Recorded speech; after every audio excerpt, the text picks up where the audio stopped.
আজি আমার প্রোগ্রামটা হলো হাত সে হাত জোড়া যাত্রা। আমার কোকরাঝার জেলা কংগ্রেস কমিটির অন্তর্গত শ্রীরামপুর ব্লক কংগ্রেস কমিটির সহযোগত আমি দুটা মণ্ডল কংগ্রেস কমিটিত আজি কাৰ্যসূচী পালন কৰিলোঁ।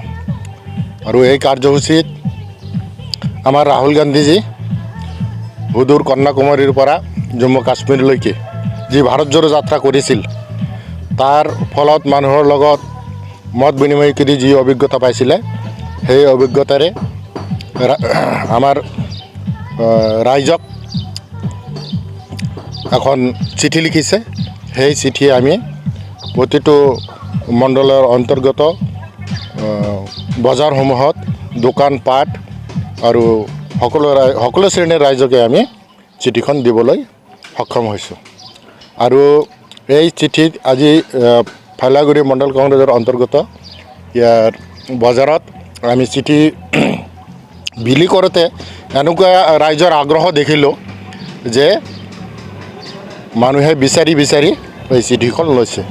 গতিকে আগন্তুক দিনত এই বিজেপি চৰকাৰৰ যে অপশাসনৰ পৰা মুক্তি পাবলৈ ৰাইজ সজাগ হৈছে, এইটো ইয়াৰে জ্বলন্ত প্ৰমাণ।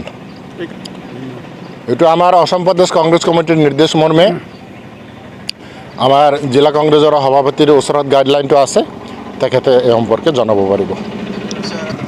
হয়, নিশ্চয় মানুহৰ বৰ্তমান যিটো অৱস্থা, কৰ্মসংস্থাপন নাই, দৈনিক ব্যৱহাৰ্য সামগ্ৰী, এই সামগ্ৰীৰ যি মূল্য বৃদ্ধি ঘটিছে, তাতে মানুহৰ অৱস্থা নাথল অৱস্থা হৈ আছে।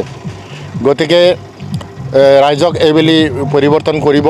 আৰু বিশেষকৈ BTC অঞ্চলত BPFৰ শাসন চাইছে, PPL বিজেপিৰ শাসন চাই আছে, তাতে অসন্তুষ্ট হৈ আছে ৰাইজ। গতিকে এইবেলি আমাৰ ভাৰতীয় জাতীয় কংগ্ৰেছক সুযোগ দিব। আমাৰ ভাৰতীয় জাতীয় কংগ্ৰেছৰ শাসনটো চাবলৈ ৰাইজ বাট চাই আছে। এতিয়ালৈকে তেনেকুৱা আমাৰ আবেদন পত্ৰ আমি বিলোৱা নাই, আৰু ইচ্ছুক ব্যক্তিসকল আছে, আমাৰ দলত আছে, সময়ত ওলাব। যিহেতু ডেলিমিনেশ্যনৰ কথা এটা হৈ আছে, আফটাৰ ডেলিমিনেশ্যন উই কেন চে এবাউট দিছ মেটাৰ।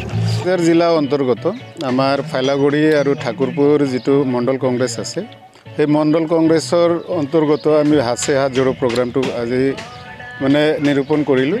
কিয়নো আমাৰ এই হাত সে হাত জোড়ো প্ৰগ্ৰাম কোকৰাঝাৰ জিলাৰ বিভিন্ন মণ্ডল আৰু বিভিন্ন ব্লকবোৰত আমাৰ চলিয়ে আছে। তো তাৰে এটা অংশ হিচাপে আজি আমি ইয়াত কৰিছোঁ। আৰু আমি বৰ ধুনীয়া এই আমাৰ অঞ্চলৰ ৰাইজৰ সঁহাৰি পাইছোঁ, আৰু আশা কৰি আছোঁ ভৱিষ্যতে আমাৰ যি কংগ্ৰেছৰ সাংগঠনিক দিশ, সেই সাংগঠনিক দিশটো বৰ মজবুত হৈ আহি আছে আৰু হ'ব। আৰু পৰৱৰ্তী ইলেকশ্যনবোৰত আমি যে ভাল ৰিজাল্ট এটা পাম, এইটো আমি বৰকৈ আশা কৰি বহি আছোঁ। কংগ্ৰেছৰ পৰা অলৰেডি 3-4টা আমাৰ মানুহ ওলাই আহিছে, কিন্তু আমি এতিয়াই এক্সপ'জ কৰিব নোৱাৰোঁ। কিয়নো ইয়াতে অলপ আগতে আপোনালোকে শুনিলে ডিলিমিটেশ্যনৰ কাৰণে কোকৰাঝাৰ সমষ্টিটো যিটো ST সমষ্টি, এই ST সমষ্টিটো ইয়াত থাকিব নাথাকিব এটা প্ৰশ্ন আহি পৰিছে।